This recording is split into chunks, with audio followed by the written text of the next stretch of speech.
Christmas has always been a weird holiday in our family. Not bad, just weird. Like, we'd go all out with lights and decorations, but somehow the cheer never quite made it inside the house. There was this invisible hierarchy to everything. Who brought what dish? Who sat where? Who was in and who was just around? I used to be part of the in group. Before my brother's fiancé came into the picture.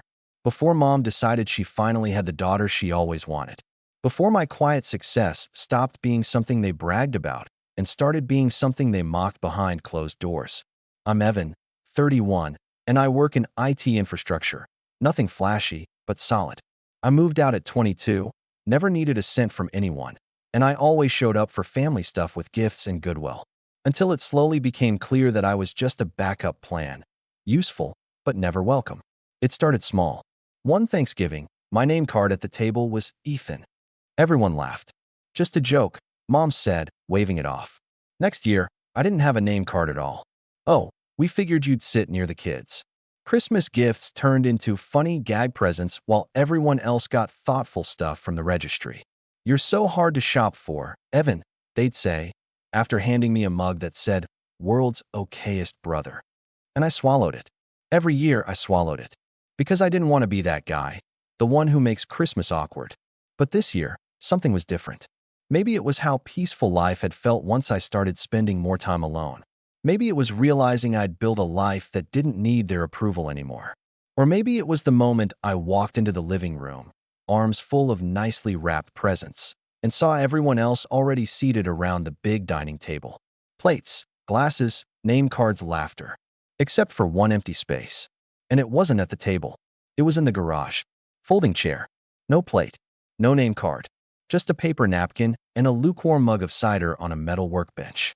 "That's your seat, honey," mom said without even turning around. She was mid-toast, eyes shining at my brother and his fiancée, who had just gotten engaged in November. "Figured you'd be more comfortable out there. The dining room's a bit full." My brother, Kyle, grinned at me like he'd just been handed a gift. "Hey, even Max made the table before you," he joked, patting the family dog, who sat on a booster cushion between two cousins. Everyone laughed. Even Dad gave a weak chuckle as he sipped his wine. I stood there for a second, blinking, holding a nicely wrapped gift that I'd spent 2 weeks choosing. A custom print of an old childhood photo of me and Kyle with Grandpa, digitally restored and professionally framed. I had even paid extra for the engraving on the back, for the days when we still had each other. I didn't say anything. Not yet. I just walked to the tree, set the gift down near the others, and quietly stepped back. I scanned the room again. People talking, eating, clinking glasses. Some were giving me awkward glances, but no one said anything. My cousin Melissa shot me a tiny shrug. She was always the most decent one. Then I noticed something. Every plate had a name under it. Carefully handwritten tags. Even the dog's bowl had one. I looked over to Kyle's spot. His card was tucked neatly under his charger plate. That's when the idea hit me. I had something they didn't know about yet.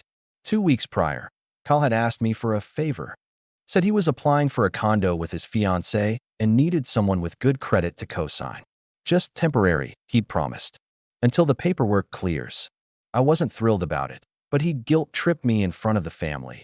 Mom going on about how family helps family and how you'd want the same for your future spouse. Against my better judgment, I agreed, but with conditions.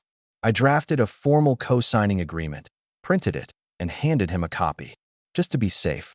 He didn't even read it. Just signed. It was all there.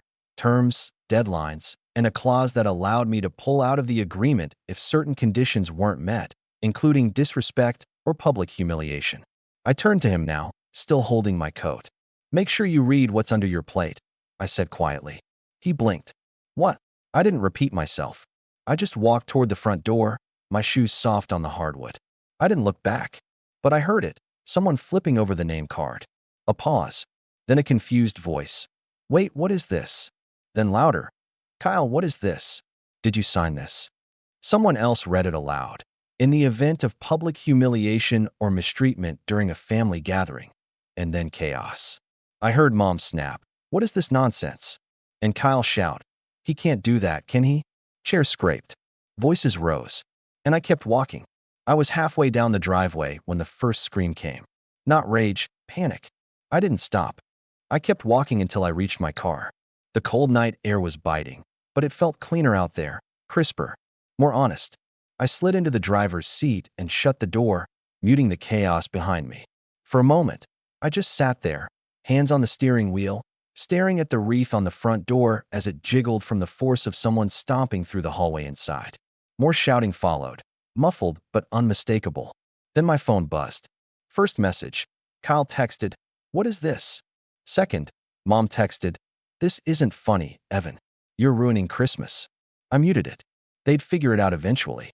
The document under Kyle's plate wasn't just some prop. I had emailed a signed copy to our lawyer friend, Angela, the day Kyle signed it. She'd witnessed it. It wasn't a bluff. The clause gave me full authority to cancel the agreement if any of the outlined triggers were met. And public humiliation during a family gathering was written in bold, with examples. Banished to eat separately was literally listed. I remember typing it out with a half smile, not really believing I'd need to use it. But here we were. As I backed out of the driveway, I saw the curtains rustle in the living room window. Someone was watching, probably Melissa. I wouldn't blame her for not stepping in. She knew how things went in our family. Rocking the boat just meant getting thrown overboard. I pulled out onto the street and drove slowly at first, not really sure where I was going. The streets were mostly empty, just a few other cars, probably other people doing the same thing I was. Escaping. 15 minutes later, I was parked at a diner on the edge of town. Cheap coffee, a half-decorated fake tree in the corner, and a waitress named Cheryl who called me sweetheart and didn't ask why I was there alone on Christmas Eve. I ordered a turkey sandwich and fries, then opened my phone again. The group chat was blowing up. Dad texted, "Come back and explain this nonsense. You're embarrassing your brother." Kyle texted, "Undo it. Right now? I already paid the deposit." Mom texted, "He's just upset, Evan. Don't make this bigger than it is." Funny how the tone had shifted. No more jokes. No more smirks. Now they wanted me to come fix the mess. Like always. Only this time, I'd made sure the mess belonged to them. I didn't respond. I just stared at the screen until a new message popped up. Melissa texted me privately, "You okay?" That was brutal, but deserved. I replied, "I'm fine. Thanks for not laughing." She sent back a heart emoji. That's the thing about moments like this. You start to see who's really watching, who's quietly hoping someone will finally stand up and say enough. I didn't need them to grovel. I didn't even need an apology. I just needed space and peace, and maybe to remind them that I wasn't just a placeholder in their perfect little holiday photo. When I got back to my apartment later that night, I opened the fridge to grab a beer and saw the pie I had made for Christmas dinner. Pumpkin bourbon. I was the only one in the family who actually enjoyed baking. I pulled it out, sliced a piece, and sat at the counter in silence. My phone buzzed again, but I didn't look. I'd set the wheels in motion. The clause would trigger an auto-reversal on the cosign application by morning. Kyle and his fiancée would be without a condo unless they had a backup. They didn't. I knew that because I was the backup. Always had been. Until tonight. The next morning, I woke up to 14 missed calls and a few voicemails, each angrier than the last. I didn't listen to any of them. Instead, I made myself coffee, opened my laptop, and pulled up the confirmation email from Angela. She had already processed the withdrawal of my cosigner status. The email chain with the condo association showed they had received official notice that I was exercising my contractual right to nullify the agreement, effective immediately. Kyle's deposit? Non-refundable, unless they had another qualified cosigner by 5 p.m. the next day, which they wouldn't. Not without scrambling. Not during a holiday weekend. And certainly not with that credit score. It wasn't revenge. Not really. I hadn't lied. I hadn't tricked anyone. I'd simply made sure the pattern wouldn't repeat itself. That this time, the cost of disrespecting me wouldn't be invisible. Around noon, Melissa called, not a text this time. I picked up. "You good?" she asked softly. No lecture. No guilt trip. "I'm actually great," I said, sipping coffee. "Haven't felt this light in years." There was a pause. "It was bad last night. After you left. Mom lost it. She screamed at Kyle for not reading what he signed. Then she screamed at Dad for not stopping you. Kyle said it was just a joke, that you were being sensitive. But then your letter." "What letter?" I cut in. "The envelope under his plate. You left a second thing under there, right?" I blinked. "No, I hadn't. Just the legal document." She continued. "Well, someone found an envelope taped under the table. said to Kyle in red ink. Inside was a copy of the picture you gifted him, but it was torn in half. And on the back, you wrote, "We used to be brothers. Now you're just paperwork." I almost dropped my mug. "I didn't write that," I said, stunned. "I didn't even use red ink." Melissa was quiet for a second. Then she said, "That's weird, because it was definitely your handwriting. Everyone thought it was part of the revenge." Kyle lost it. Started tearing up the wrapping paper under the tree. Said you ruined everything. Your mom started crying. It was like they saw you for the first time and couldn't stand it. I exhaled slowly. "I didn't leave that note, Mel." "Well, whoever did," she said. "They gave you the best exit I've ever seen." Later that day, I got an email from Kyle's fiancée. I almost deleted it on sight, but curiosity got the better of me. "Evan, I know you probably don't want to hear from me, and that's fair. But I just want to say that I'm sorry for how we treated you. I saw how uncomfortable you looked yesterday, and I should have said something." Kyle made it sound like you were overreacting. But the way you left? The silence afterward? It was louder than anything you could have said. I've never seen him scared like that. I know you don't owe us anything. I just wanted you to know. I think you did the right thing. Laura. It surprised me, maybe more than it should have. I didn't expect anyone in that house to acknowledge anything. But there it was. An apology. From the one person who didn't know me one. I didn't reply. I just sat with it. That evening, the messages turned from rage to desperation. Mom texted, "Don't do this to your brother. He's your family." Kyle texted, "You're seriously ruining my future over a chair? Grow up." Dad texted, "You made your point. Come fix this." Fix it. No. That part of me. The fixer, the appeaser, the one who absorbed the jokes, the jabs, the second-class treatment just to keep peace. That part was gone. Maybe it vanished somewhere between the garage seat and the name cards. Or maybe it burned away the second I walked out and didn't look back. But I wasn't done yet. There was still one move left, one they wouldn't see coming. I waited until the following morning. Let the tension simmer. Let them stew in the uncertainty. I didn't block anyone, not yet. I wanted them to see me not responding, to feel the discomfort of silence. I wanted them to finally notice the gap I'd left behind, not just fill it with more noise and excuses. At exactly 9 a.m., I composed a short, polite email address to the condo association's leasing manager. I CC'd Angela and Laura, Hal's fiancée. Just facts. No emotion. No drama. "Dear Ms. Halperin, this is formal confirmation that I have exercised the termination clause of the co-signer agreement filed on December 2nd. Per Section 3, Paragraph B, this termination is effective immediately due to contract breach under subsection defamation or public humiliation resulting in reputational or emotional harm. I trust that, moving forward, all communication and obligations regarding this lease application will be handled directly by the applicants, Kyle and Laura. Please confirm receipt. Sincerely, Evan Carter."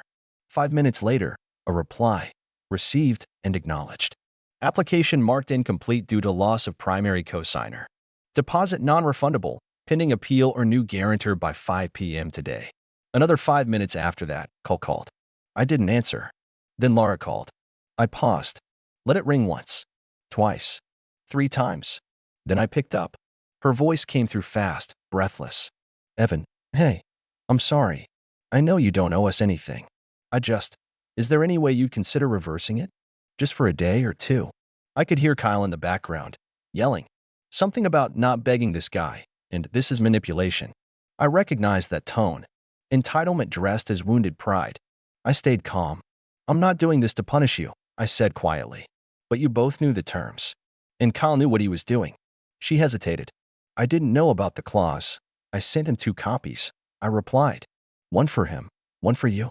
He said he'd share it." A beat of silence. Then, quietly, "He never did." That didn't surprise me. "I'm sorry you're in the middle of this," I said. "Truly. You've been more decent to me in the last 48 hours than my entire family has in the past 5 years. But this isn't something I can undo." I expected her to hang up, but she didn't. Instead, she said, "You were never the problem. That's the part that kills me. You always brought the best gifts, showed up on time, never asked for anything. Kyle's always been the favorite, and still, he resents you for existing." I didn't know what to say to that, so I just listened. "I think I've been making a mistake," she said, softer this time. "Not just about the condo, about the man I agreed to marry." That caught me off guard. I wanted to offer comfort, but I knew it wasn't my place. I didn't want to be her rebound reality check. I just said, "You deserve someone who doesn't keep you in the dark." We ended the call soon after. No promises. No apologies needed. Just an understanding. An echo of respect where there used to be none. But that wasn't the last call I made that day. After hanging up, I pulled up another document, one I hadn't touched in over a year. The trust fund ledger. Grandpa had left behind a modest inheritance, split between me and Kyle. But the disbursement was staggered, held in trust until we hit 35. Until then, I was the executor. Grandpa had trusted me to oversee it. Probably because I was the only one who visited him every week, brought him groceries, and didn't treat him like an old coat you wear for sympathy points. I stared at the account for a long time. Then I called Angela.